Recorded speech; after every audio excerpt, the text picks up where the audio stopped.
如大家所見，頭先嘅片段係嚟自於香港新聞。近呢幾年多咗好多流浪貓狗嘅出現，甚至乎有偷貓嘅情況。喺香港，你我都可能喺街頭、公園或者舊區入面見過流浪貓狗。有時見到佢哋好瘦、好驚或者受傷，我哋好想幫，但係又唔知可以揾邊個，最多只係喺 Facebook group 出個 post 或者 WhatsApp 俾朋友。結果呢？資訊散到一地都係，救援又延誤咗，甚至最後啲動物要去到安樂死，咁樣真係好可惜。所以我哋就整咗呢個寵物雷達 app。佢嘅概念好簡單，就係一個社區共享嘅動物地圖，顯示邊度有貓狗需要關注。具體有咩功能呢？首先係一鍵通報，你見到流浪動物唔使打長篇大論，打開寵物雷達 app， 冚住畫面最中間紅色嗰粒通報掣，影相上傳，搞掂。app 會自動幫你拉取 GPS 位置，顯示喺邊條街幾號附近。第二，有個互動地圖，即時顯示附近嘅動物資料，你可以睇到佢大約嘅健康狀況，冚任何一個點會彈出詳細卡片，包括動物相片、最後發現時間、大約位置、狀況描述，例如左後腳跛行、有頸圈似走失。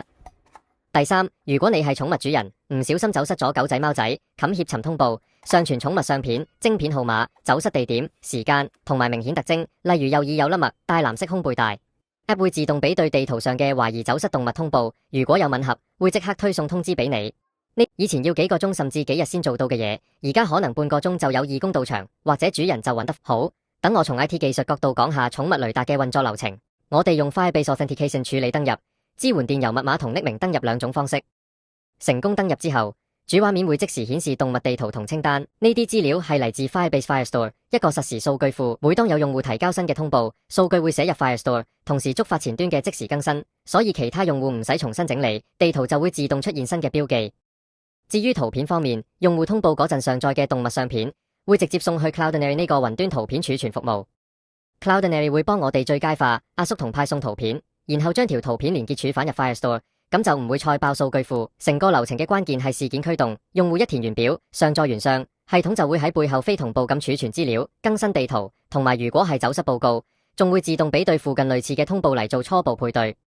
總結嚟講，我哋用 Firebase 做後端加 Cloudinary 做圖片儲存，做到低成本、高即時性，仲可以支援大量用戶同時使用。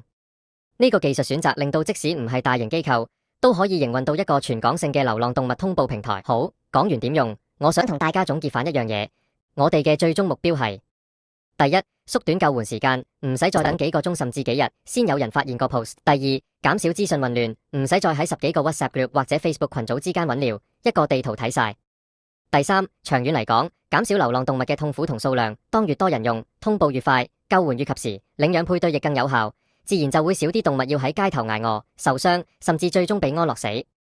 所以呢個唔只係一個工具，而係一個社區連結嘅開始。你幫手通報一次，可能就係救返一條命嘅關鍵。